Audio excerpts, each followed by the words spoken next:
할렐루야. 옆에 분들하고 인사하겠습니다. 올 한 해도 수고하셨습니다. 앞뒤 좌우로 인사하십시다. 주의 이름으로 사랑합니다. 또 2019년이 저물어가고 2020년 목전인데 어떠십니까? 잘 사셨습니까? 아니면 후회할 일들이 많으신가요? 오늘 본문 창세기 22장에서 아브라함을 살펴보면서 준비하신 분들에게 하나님은 이란 제목의 말씀으로 말씀을 증거하려고 합니다. 아브라함이 그 아들 이삭을 데리고 모리아 산으로 올라가는 장면이 창세기 22장에 소개되고 있습니다. 아들을 바치라는 말도 안 되는 하나님의 명령이 있었기 때문에 그렇습니다. 아브라함은 자식을 바치라는 명령에 순종하기를 3일 길을 두 종들과 더불어서 걸어서 그 모리아 산으로 자식과 함께 걸어갔습니다. 제가 생각할 때 3일이라고 하는 시간은 한 사람의 마음과 믿음을 흔들기에 충분한 시간이라고 생각합니다. 아들 이삭이 가다가 보니까 평상시하고 아버지가 제사 드리는 것이 예배 드리는 것이 달라서 아버지께 묻습니다. 아버지, 불과 나무는 있는 것 같은데 번제할 어린 양은 어디 있습니까? 네? 라고 물었습니다. 제사를 드리러 모리아산으로 가자고 한 아버지는 다 준비를 하신 것 같은데 정작 재물만 준비하지 않으신 것입니다. 재물이 없는 제사가 있을 수 없기 때문에 그렇게 질문을 했던 것 같고, 그 질문에 대한 아버지의 답은 8절에 나옵니다. 다 같이 한번 보겠습니다. 시작. 아브라함이 이르되 내 아들아, 번제할 어린 양은 하나님이 자기를 위하여 친히 준비하시리라 하고 두 사람이 함께 나아가서라고 말씀하고 있습니다. 하나님께서 제물을 친히 준비하실 것이다 라는 명쾌한 답이었습니다.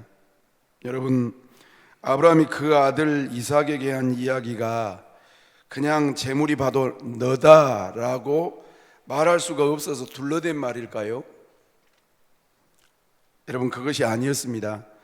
아브라함은 정말로 하나님이 자신을 위해서 양을 준비하실 것을 믿었기 때문이다라고 저는 믿고 성경은 그렇게 가르칩니다. 제 말이 아닙니다. 히브리서 11장 17절로 19절 말씀을 보면 믿음의 사람들에 대해서 쭉 열거하면서 아브라함 대목에 이렇게 나옵니다. 17절로 19절 말씀을 보십시다. 시작. 아브라함은 시험을 받을 때에 믿음으로 이삭을 드렸으니 그는 약속을 받은 자로 돼 그 외아들을 드렸느니라. 그에게 이미 말씀하시기를 내 자손이라 칭할 자는 이삭으로 말미암으리라 하셨으니 그가 하나님이 능히 이삭을 죽은 자 가운데서 다시 살리실 줄을 생각하신지라.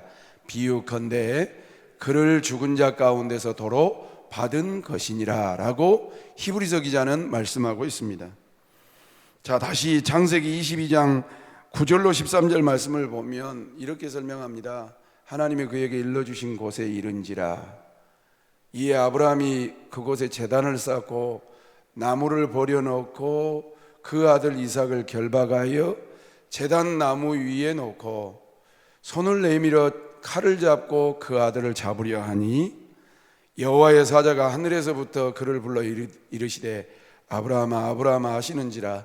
아브라함이 이르되 내가 여기 있나이다 하매 12절 13절 같이 봅시다. 사자가 이르시되 그 아이에게 내 손을 대지 말라. 그에게 아무 일도 하지 말라. 네가 내 아들 네 독자까지도 아끼지 아니하였으니 내가 이제야 내가 하나님을 경외하는 줄을 아노라. 아브라함이 눈을 들어 살펴본즉 한 순양이 뒤에 있는데 뿔이 수풀에 걸려 있는지라. 아브라함이 가서 그 순양을 가져다가 아들을 대신하여 번제로 드렸더라. 할렐루야. 여러분, 얼마나 드라마틱한 내용이고 극적이고 참 승리하는 모습입니까? 아브라함이 제단을 쌓았습니다. 그리고 나무를 벌려 놓았습니다. 그때까지만 해도 양이 보이지 않았습니다. 그래서 아브라함은 결행했습니다. 이삭을 결박하고 그리고 칼을 잡고 아들을 잡으려고 하자 하나님께서 급하셨던지 하나님이 쫓아오셔서 아브라함아 아브라함아 그 아이에게서 네 손을 대지 말라고, 그에게 아무 일도 하지 말라고, 네가 네 아들 내 독자까지도 내게 아끼지 아니하였으니 내가 이제야 네가 나를 경외하는 줄 알겠다고. 여러분, 우리가 이야기로 스토리로 듣고 있습니다만 우리가 다 걸리는 내용이 뭔지 아십니까? 저도 아시는 것처럼 부교육자님들이 얼마나 많이 거쳐갑니까? 또 내 자신도 점검해 봅니다. 어디에 다 걸리냐 하면 네가 내 아들 네 독자까지 내게 아끼지 아니하였으니 이 한 구절에 다 걸립니다. 어떻게 아들을 주라랍니까? 말도 안 되는 말씀하십니까? 드리긴 드려야 되는데요. 아예 알지요. 다 여기에서 걸립니다. 사랑하는 성도 여러분, 신앙은 아는 것이 아니라 실천하는 것이고 행동하는 것입니다. 우리가 처음에 예수 믿을 때 주님의 살아계심을 체험하고 서원했던 것처럼 하나님의 살아계심을 믿고 온전히 하나님 앞에 헌신할 수 있는 우리 중앙장로교회가 될 수 있도록 하나님 앞에 믿음을 구하시기를 주님의 이름으로 축원합니다. 그때까지만 해도 순양이 보이지 않았습니다. 그런데 그렇게 하나님이 찾아오시고 결행을 멈추게 하신 그때에 한 순양이 그 뿌리 숯불에 걸려 있는 것을 보고 가져다가 번제를 드리게 되었습니다. 그리고 이날 이후로 하나님은 아브라함을 다시는 시험하지 않으셨습니다. 참 멋지지 않습니까? 따라합시다. 하나님은 아브라함에게 다시는 뭐 하지 않으셨다고요? 시험하지 않으셨다고. 이런 내용을 점검해 보면 우리 학교 다닐 때 생각이 납니다. 초등학교 때 우리는 국민학교라 그랬으니까요. 세대 차이가 나지요. 어떤 애들이 자꾸 이렇게 괴롭힘을 당합니까? 힘 있는 친구들, 성질이 좀 있는 친구들이 자꾸 연약한 친구들을 건듭니다. 찔벅찔벅 건듭니다. 그럼 하지 마. 왜 그래?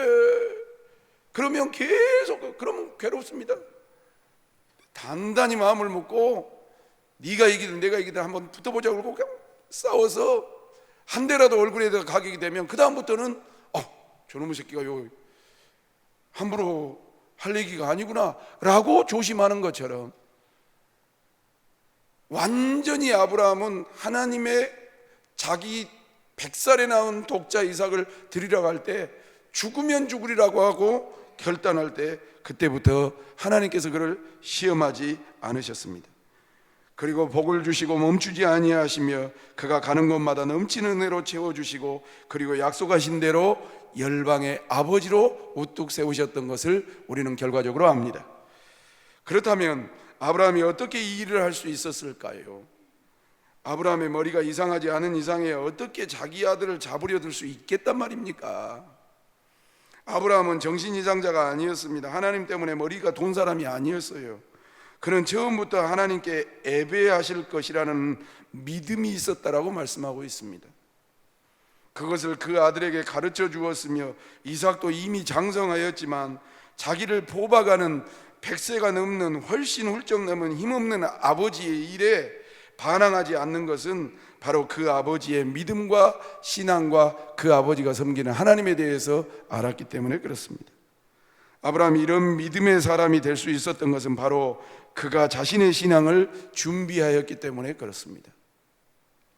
창세기 15장 말씀에 보면 아직 아브라함이 아니라 아브람일 때입니다. 아브람, 세자 이름일 때입니다. 그는 상속자가 없었습니다. 하나님은 자꾸 말씀하시는데 보십시오. 지금 이 자리에 앉아있는 예수 믿는 성도들은요 성령 받은 분들이거든요. 성령 받을 때 어땠습니까? 여러분들이 생각하는 것대로 생각이 되어지든가요? 여러분들이 의지하는 대로 하나님이 이끌어 가시든가요? 안 그렇습니다. 저는 그렇게 경험하지 않아요. 내가 이 마음을 먹더라도 하나님의 뜻이 아니면 하나님이 강제적으로 끌어가시고 나는 부족한데도 하나님이 꿈을 주시고, 나는 부족한데도 하나님께서 막 이끌어 가시는 그러한 때가 있었습니다.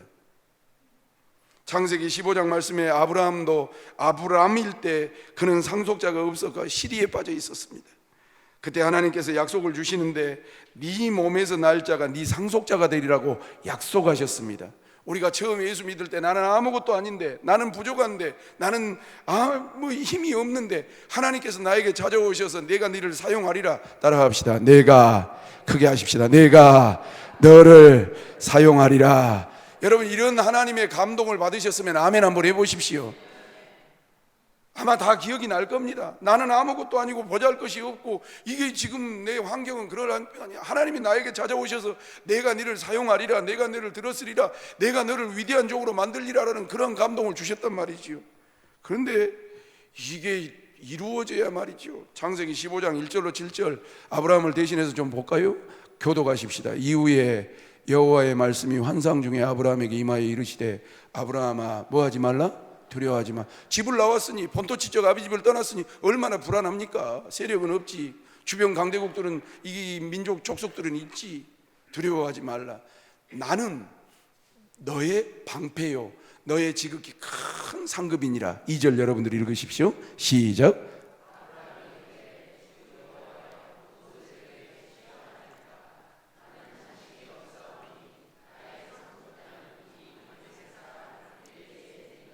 왜 두려워하지 말라라고 방패가 된다고 하십니까? 뭘 주려고 그럽니까? 나는 자식이 없지 않습니까? 내 종, 저 늙은 종, 엘리에셀입니까? 라고 묻는 것 아닙니까? 인간적으로. 그러니까 3절 아브라함이 또 이르되, 주께서 내 씨를 주지 아니하셨으니, 내게 씨를 주지 아니하셨으니 내 집에서 길린 자가 내 상속자가 될 것입니다 라고 자기가 그냥 하나님 앞에 말하는 겁니다. 4절 읽으십시오. 시작.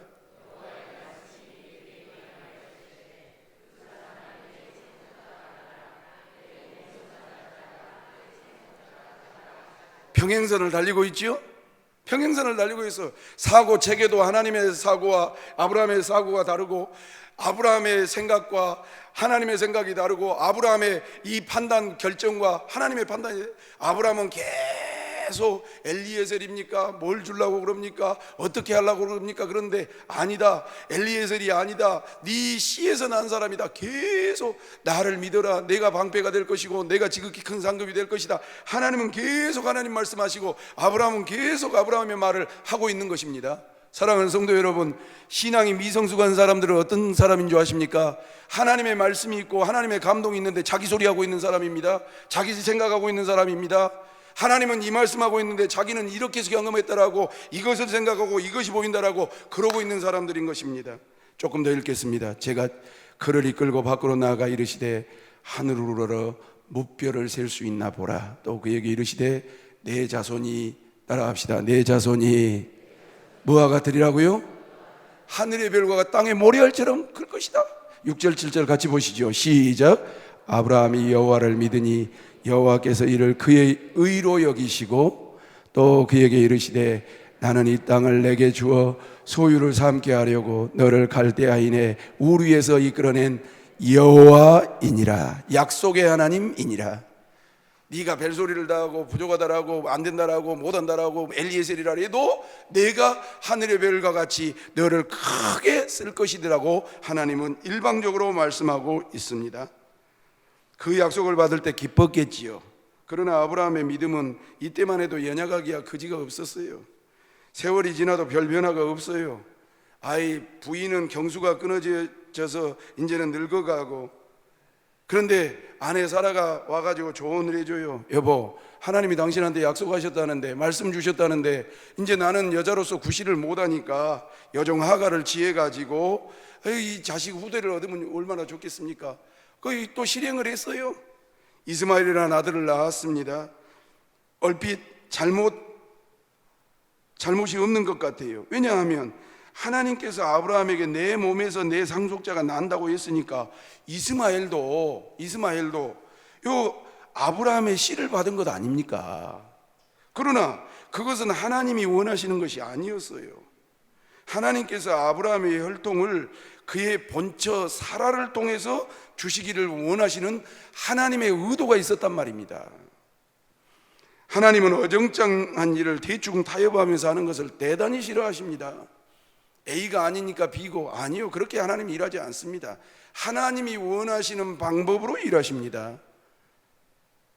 우리도 하나님을 섬길 때 대충 내 방법대로 우리의 스타일대로 타협해서 섬기면 아브라함 꼴이 날 수가 있습니다.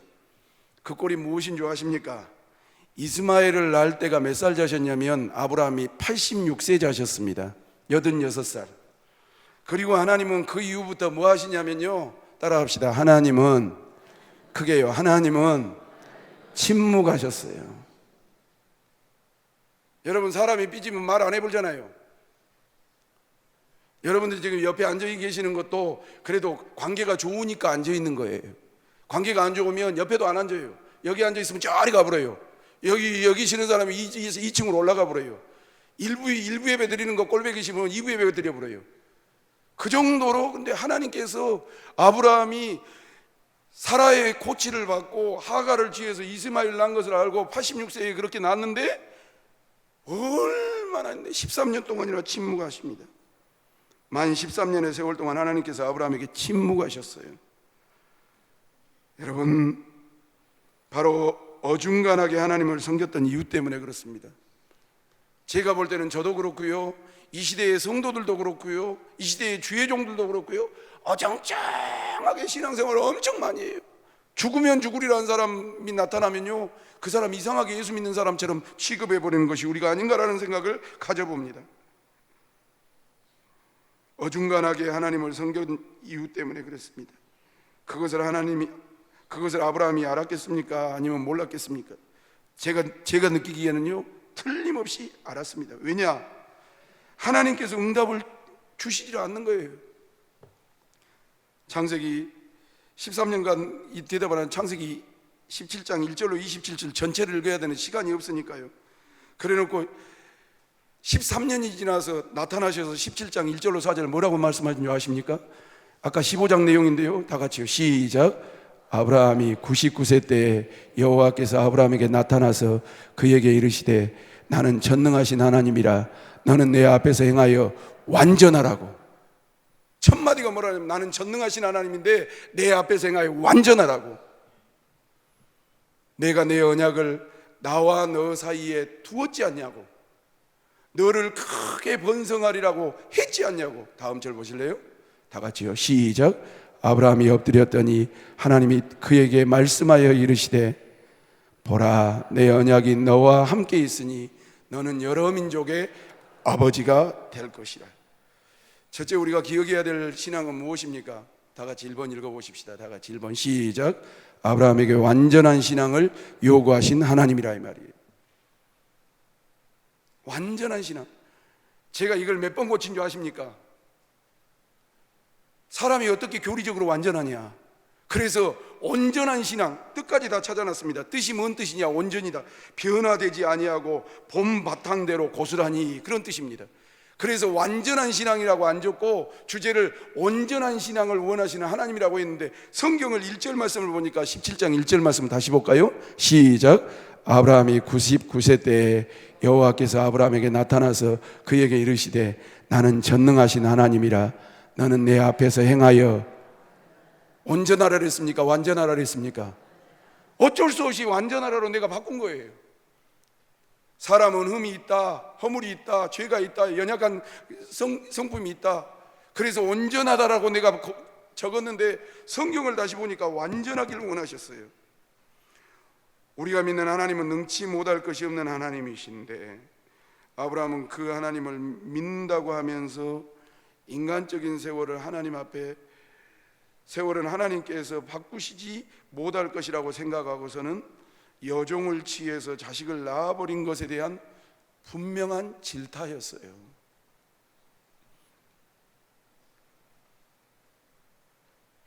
여종을 취해서 사라하고 입맞추고 너그 부부끼리 결정해서 여종을 취해가지고 이스마엘을 낳은 그 자체에 대해서 분명한 하나님의 질타로 13년간 아무런 감동을 주시지 않았어요.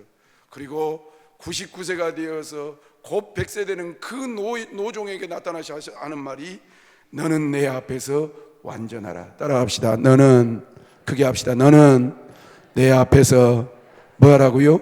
완전하라. 주의 음성으로 들으시기를 주님의 이름으로 축원합니다. 아브라함에게 하나님께서 원하셨던 것은 완전한 신앙, 대충이 아닌 신앙, 완전한 신앙이었습니다. 타협이 아닌, 계산이 아닌 완전한 신앙 말입니다. 우리가 하나님을 믿는다라는 것은 바로 이러한 완전한 사람이 되는 것이지, 어느 정도 믿고 어느 정도 잘하면 됐을 것이라는 건 아니란 마음을 해서는 안 된다라는 사실을 오늘 본문을 통해서 발견해야 된다라는 사실이죠.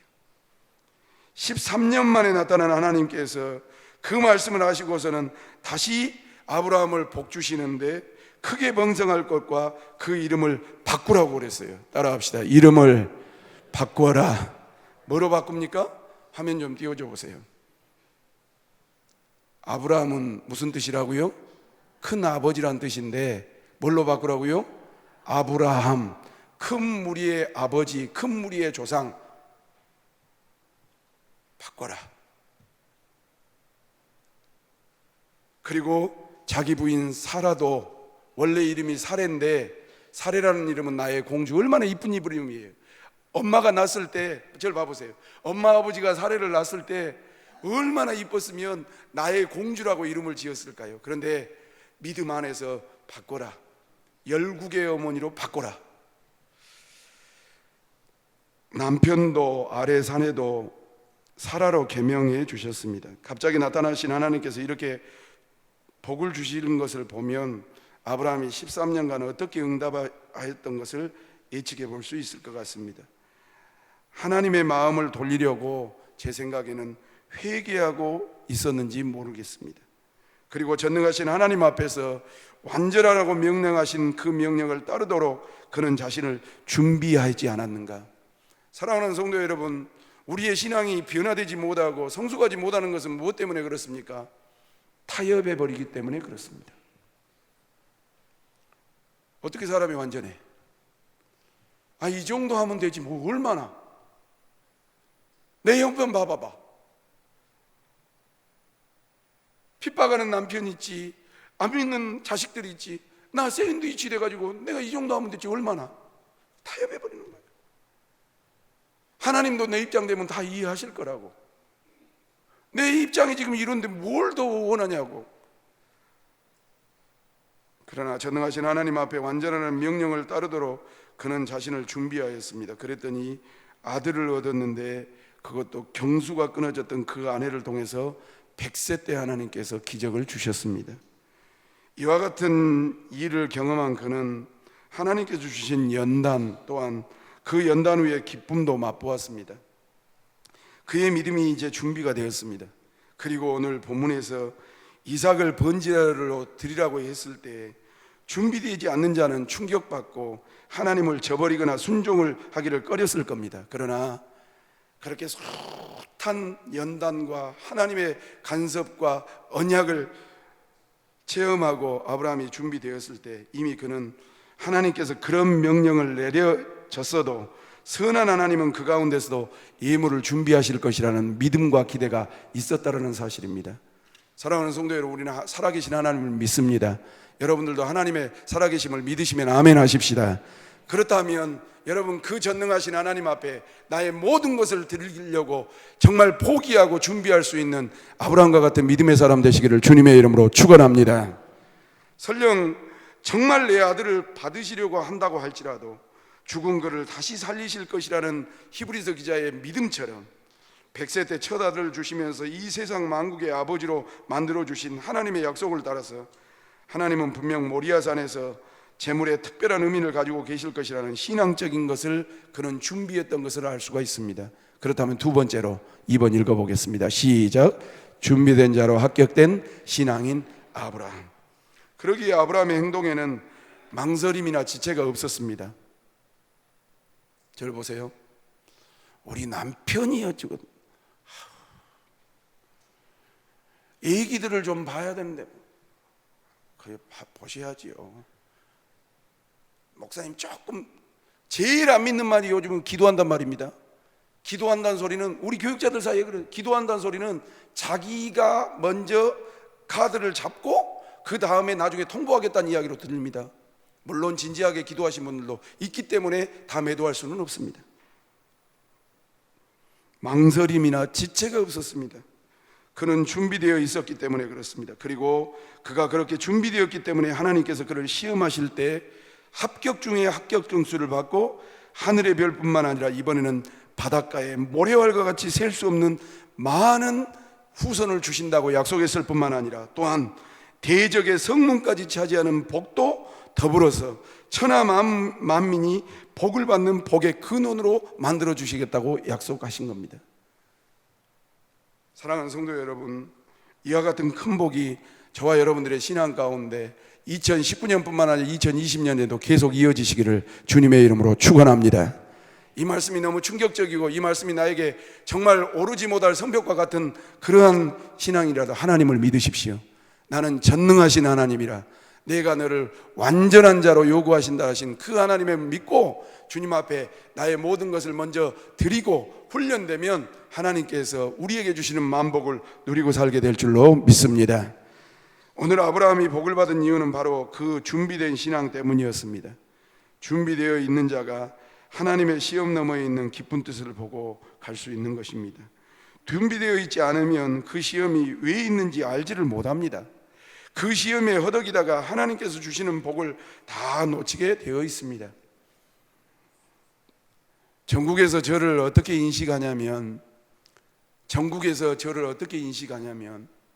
신천지, 전국에서 제일 큰 신천지 앞에서 목회하는 목사로 인식합니다. 요즘은 교인들이 너무 위화감이 있다 해서 강조를 안 합니다. 그러나 내 스스로에게 무슨 생각을 하냐면, 너무 이게 방심한 것 아니야? 라는 긴장을 풀지 못하는 그런 마음이 항상 있습니다.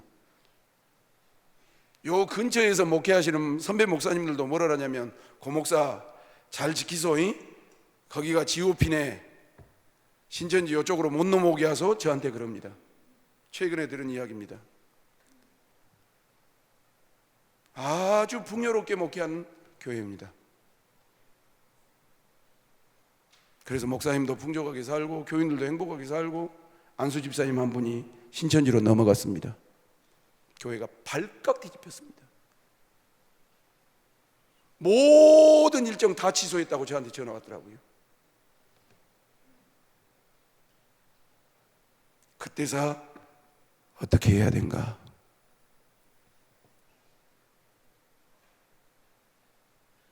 내가 교회에 너무 소홀했네, 방심했네. 사랑하는 성도 여러분, 깨어 신앙생활하기가 쉽지 않습니다.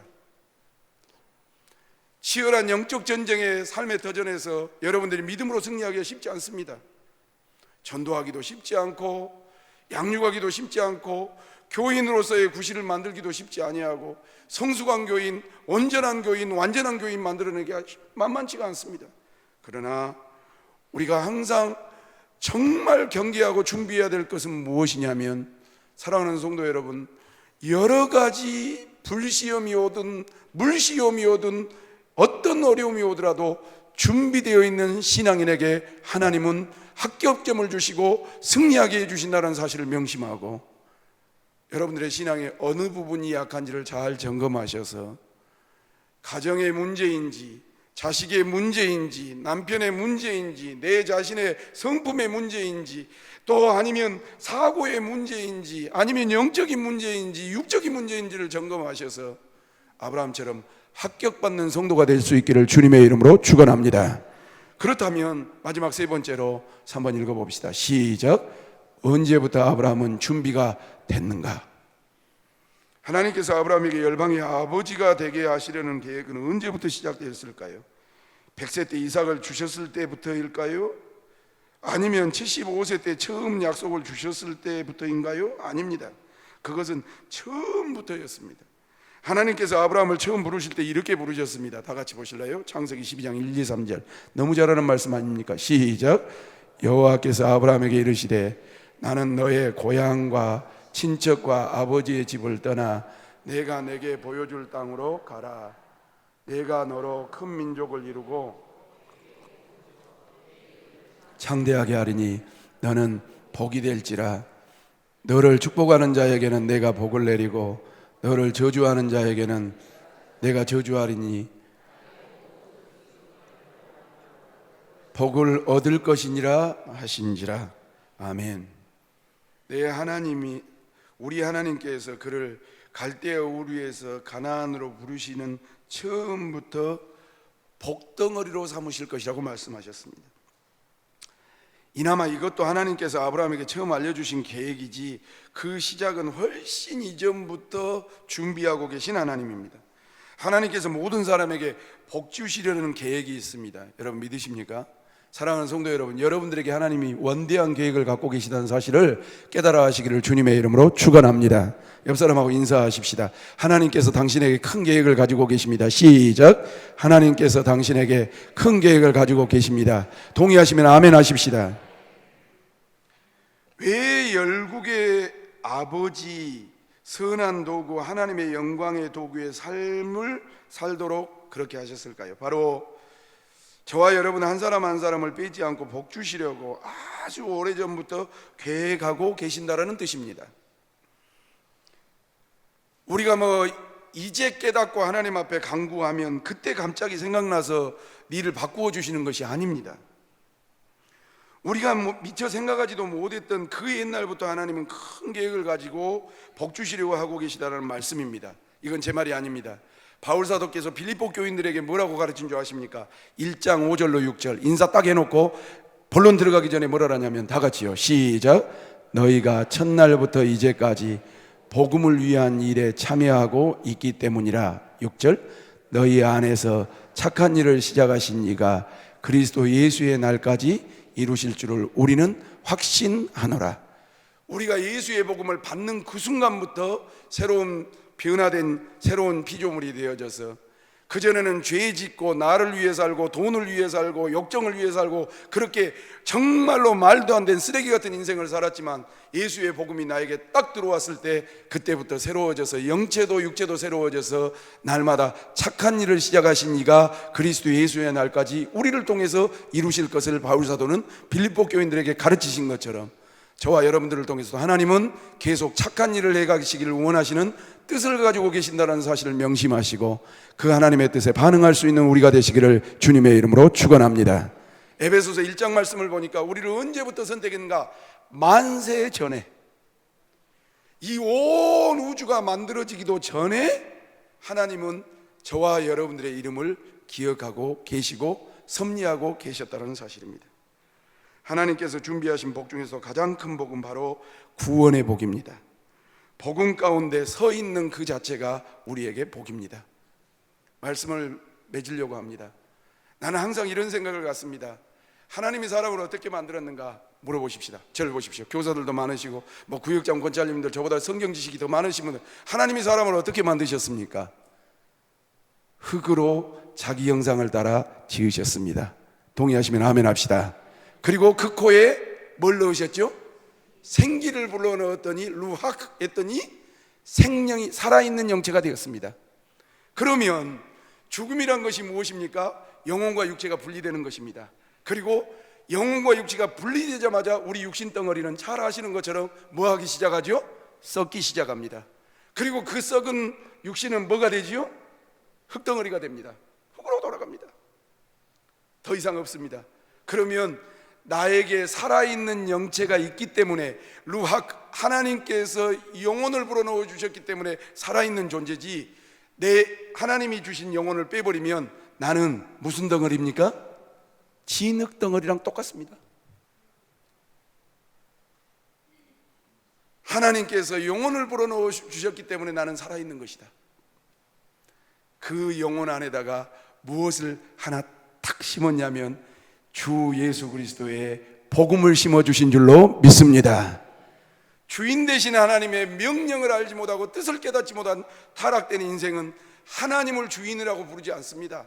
하나님이 살아계시다고 말하지 않습니다. 하나님의 뜻을 순종하지 않습니다. 그러나 주인을 알게 된 복음과 함께 사는 우리는, 예수 그리스도와 더불어 사는 우리는 주인의 뜻대로 살게 되어 있는 존재라는 사실을 명심하고 또 명심해야 될 줄로 믿습니다. 어떻게 살기를 원하십니까? 완전하게 살기를 원하십니다. 죄송합니다. 나도 원존이라고 했으면 좋겠습니다. 나는 전능하신 하나님이라 너는 완전한 자가 될지라. 아브라함에게 무엇을 칭찬하셨습니까? 그 완전한 시험에서 승리하신 아브라함을 칭찬하셨습니다. 언제부터 그랬습니까?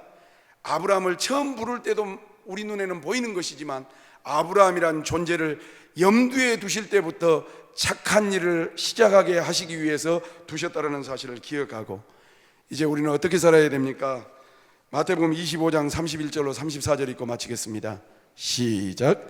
인자가 자기 영광으로 모든 천사와 함께 올 때에 자기 영광의 보좌에 앉으리니 모든 민족을 그 앞에 모으고 각각 구분하기를 목자가 양과 염소를 구분한 것 같이 하여 양은 그 오른편에 염소는 왼편에 두리라. 그때 임금이 그 오른편에 있는 자들에게 이르되 내 아버지께 복을 받은 자들이여 나와 창세로부터 너희를 위하여 예비된 나라를 상속받으라. 성도 여러분, 예수님께서 다시 오시면 백보자 심판을 하실 겁니다. 그때는 아기 예수로 오신 분이 아닙니다. 심판주로 되신 크신 하나님으로 나타날 겁니다. 그리고 어떻게 하시겠다 그랬습니까?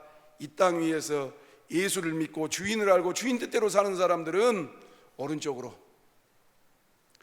양과 같은 성도로 구별해 놓고, 하나님을 알지 못하고 하나님 앞에 거역하고 불순종했던 그런 신앙생들, 염소처럼 뿔다구 나 있는 성도들은 왼쪽으로 구별해서, 오른쪽에 있는 성도들은 칭찬하고 상급을 주시지만 또 바로 살지 못한 성도들에게는 책망을 주시고 또한 크게 꾸지람을 주신다라는 그 말씀을 명심하면서 하나님께서 그분의 나라를 상속받은 큰 상급에 참여하라고 말씀하신 이 말씀을 기억하면서, 성도 여러분, 머물러 있지 말고 더 완전하고 온전한데 내 자신을 가하셔서, 채찍을 가하셔서 하나님 보실 때 합격점을 얻을 만한 우리 모두가 될 수 있기를 주님의 이름으로 축원합니다.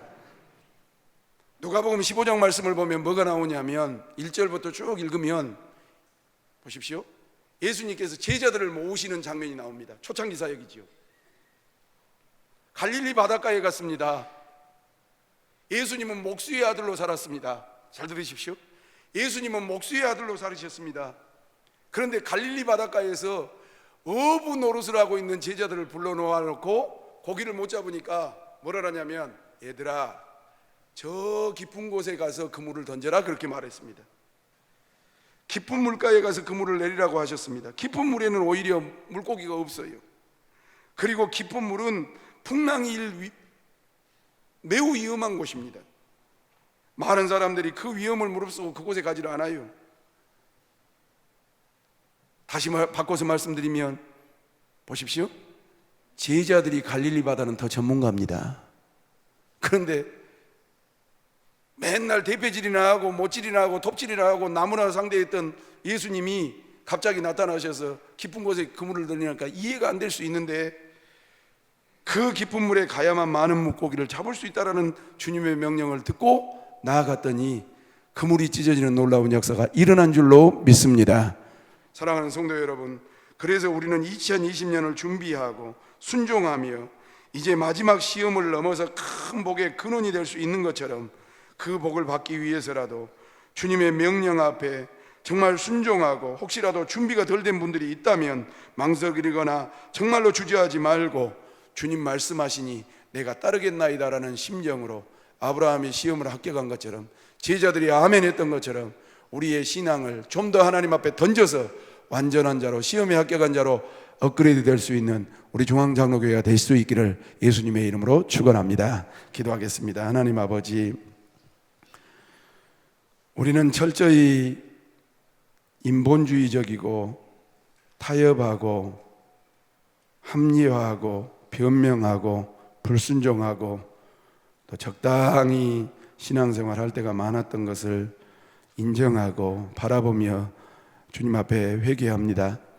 오늘 완전하라고 하신 주의 음성 듣게 하시고 내 시험에 합격한 아브라함처럼 살라고 요구하신 그 주님, 너희 속에 착한 일을 시작하신 이가 그리스도 예수의 날까지 이루실 것이라고 말씀하신 그 음성을 마음에 새기고 지금도 열심히 한 성도들에게는 더 큰 은혜를 주시고 혹시라도 준비되지 못하고 정말로 주저앉은 성도들에게는 권능을 주셔서 승리하고 남음 있는 우리 중앙장로교회 될 수 있도록 은혜를 덧입혀 주시옵소서. 그렇게 은총 주시기를 간절히 원하옵고 예수님 거룩하신 이름으로 기도 올리옵나이다. 아멘.